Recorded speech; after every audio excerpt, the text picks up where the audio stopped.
Students, Bansal maths classes की आज की वीडियो में आपका स्वागत है। आज की वीडियो में हम क्लास 6 के चैप्टर 3 प्लेइंग विद नंबर्स संख्याओं के साथ खेलना की एक्सरसाइज 3.7 के क्वेश्चन नंबर 10th और 11th करने वाले हैं। इन क्वेश्चंस को अच्छे से समझने के लिए वीडियो को लास्ट तक जरूर देखिए और अगर वीडियो पसंद आए तो लाइक और शेयर करना ना भूलें। अगर आपने चैनल हमारा अभी तक सब्सक्राइब नहीं किया है तो कृपया बंसल मैथ्स क्लासेस चैनल को सब्सक्राइब करें, जिससे वीडियो अपलोड होते ही उसकी सूचना आप तक समय पर पहुंच जाए। चलिए शुरू करते हैं एक्सरसाइज 3.7 में क्वेश्चन नंबर 10। क्वेश्चन नंबर 10 है, निम्नलिखित संख्याओं का लसागु ज्ञात कीजिए जिनमें एक संख्या सदैव 3 का एक गुणज है। यहाँ पर A, B, C और D 4 पार्ट दिए गए हैं जिनमें कुछ संख्याएं दी गई हैं और उनका हमें लसागु ज्ञात करना है। प्राप्त लसागु में एक सामान्य गुण का अवलोकन कीजिए। क्या लसागु प्रत्येक संख्या में दोनों संख्याओं का गुणनफल है? क्या हम यह निष्कर्ष निकाल सकते हैं कि दो संख्याओं का लसागु सदैव 3 का एक गुणज होता है? Find the LCM of the following numbers. Observe a common property in the obtained LCMs. Is LCM the product of two numbers in each case? And can we result that the LCM of two numbers is always a multiple of 3? तो यहाँ पर जो 4 part दिए गए हैं, पहले part में है संख्या 9 और 4 जिसका कि हमें एलसीएम फाइंड करना है। तो 9 के फैक्टर्स करते हैं हम 3 मल्टीप्लाई 3 एंड 4 का फैक्टर्स करते हैं तो 2 मल्टीप्लाई 2। यहाँ हमें पहले ही बता दिया गया था कि दो संख्याओं में से, प्रत्येक पार्ट में दो संख्याओं में से एक संख्या ऐसी होगी जो 3 का मल्टीपल होगी। तो यहाँ पर 9 3 का मल्टीपल है तो इनका एलसीएम क्या आ जाएगा? 2 मल्टीप्लाई 2 मल्टीप्लाई 3 मल्टीप्लाई 3 मीन्स 36 इनका एलसीएम आ गया, 9 का और 4 का। फिर बी पार्ट 12 एंड 5। तो यहाँ पर देखते हैं कि 12 3 का मल्टीपल है तो 12 के फैक्टर्स 2 मल्टीप्लाई 2 मल्टीप्लाई 3 एंड 5 के फैक्टर्स केवल 5 होंगे। 1 तो सब में ही होता है, उसकी बात ही कुछ नहीं है। तो इनका एलसीएम क्या आ जाएगा? 2 मल्टीप्लाई 2 मल्टीप्लाई 3 मल्टीप्लाई 5। तो 2 2 4, 4 3 12 एंड 12 5 60। फिर जो सी पार्ट है इसमें 6 एंड 5।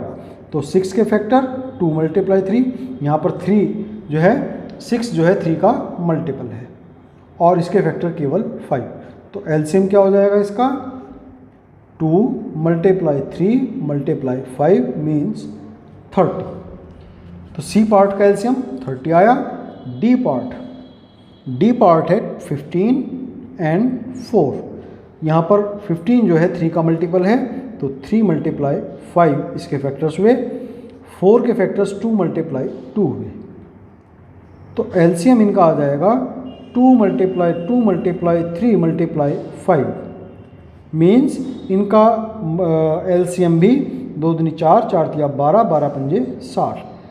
इनका एलसीएम भी 60 आ जाता है। तो अब इन चारों एलसीएम जो हमने फाइंड किए हैं इनमें हमने जो है सामान्य गुण का अवलोकन करना है। तो इनका जो एक सामान्य गुण है वो ये हुआ कि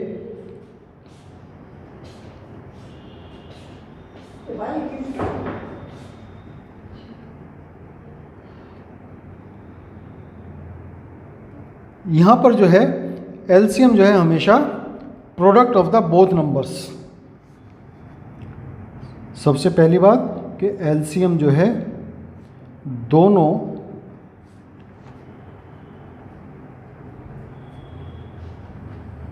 संख्याओं का गुणनफल है। चारों ही केस में ऐसा हमें देखने को मिला है। 9 चौक 36, 12 पंजे 60, 6 पंजे 30, 15 चौके 60। तो चारों केसों में हमने देखा कि जो हमारा एलसीएम आया दी हुई दोनों संख्याओं के गुणनफल के बराबर है।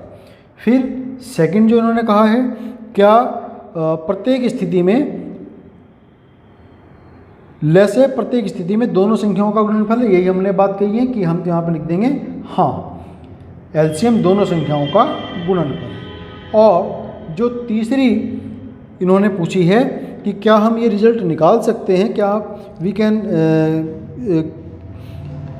Can we result that the LCM of two numbers is always a multiple of 3, तो नहीं, ऐसा कोई रिजल्ट नहीं हम निकाल सकते। क्यों ऐसा क्यों नहीं कर सकते हम?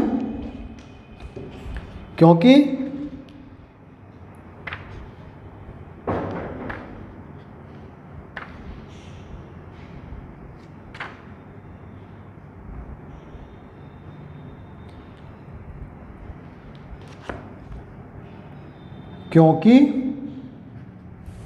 संख्याओं का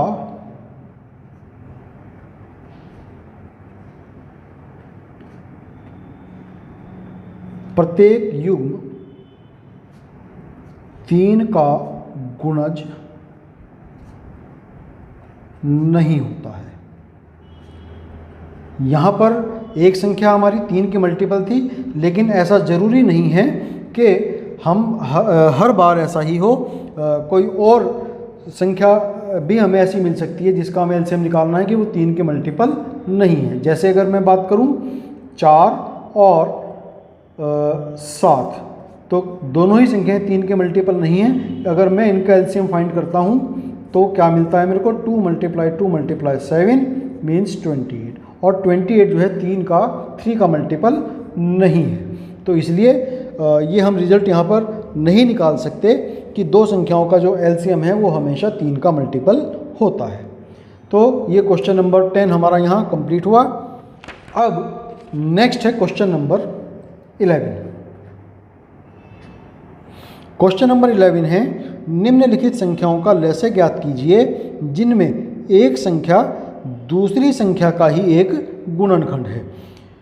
यहाँ पर भी 4 पार्ट हमें दिए गए हैं और प्रत्येक पार्ट में 2-2 संख्याएं दी हुई हैं और हर पार्ट में एक संख्या दूसरी संख्या का गुणनखंड है। प्राप्त परिणामों में आप क्या विशेष देखते हैं?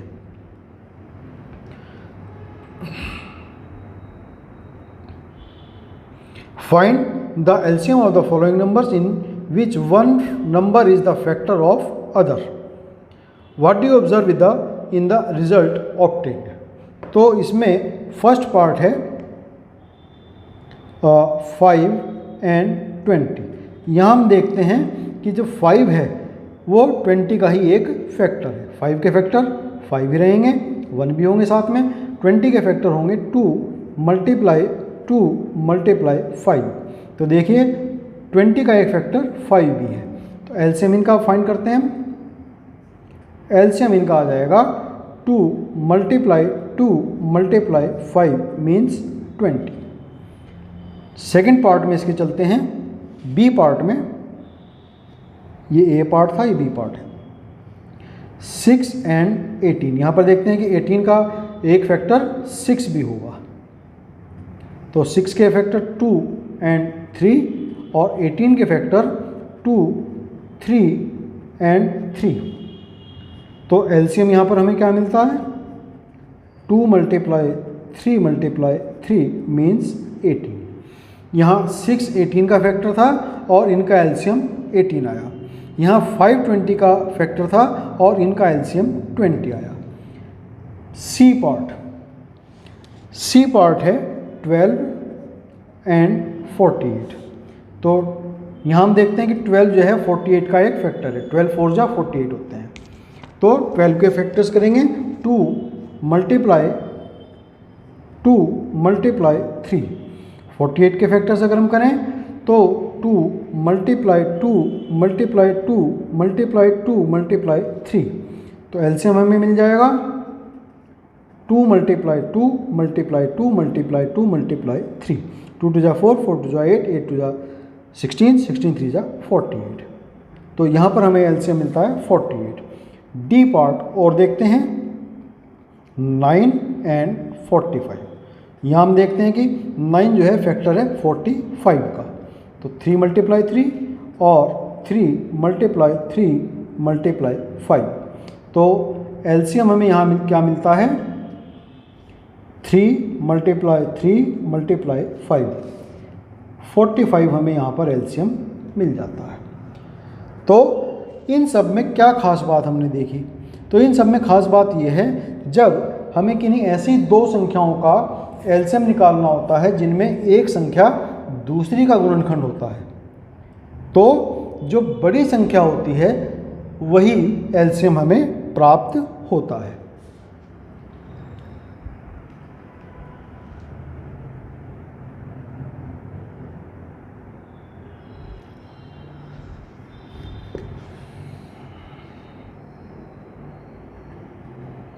इनसे हम निष्कर्ष निकाल सकते हैं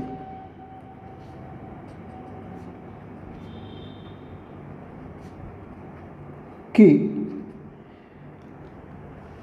अगर दो संख्याओं में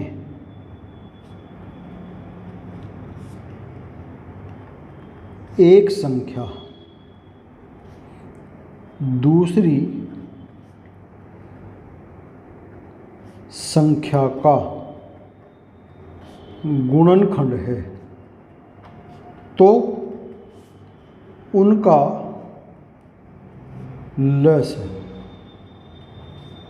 हमेशा बड़ी संख्या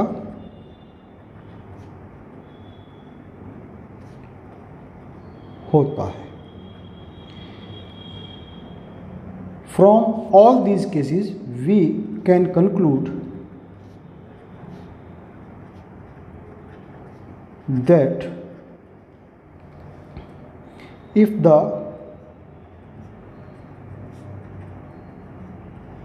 smaller number is a factor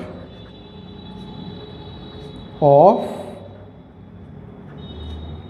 greater number, then LCM of these two number is always equal to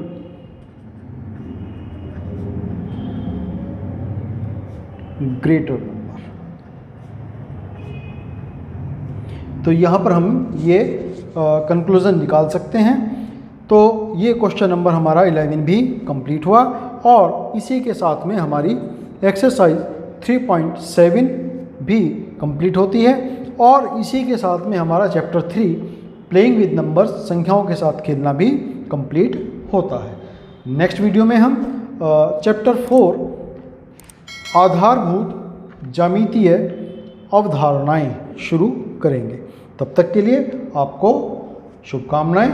आपका बहुत धन्यवाद।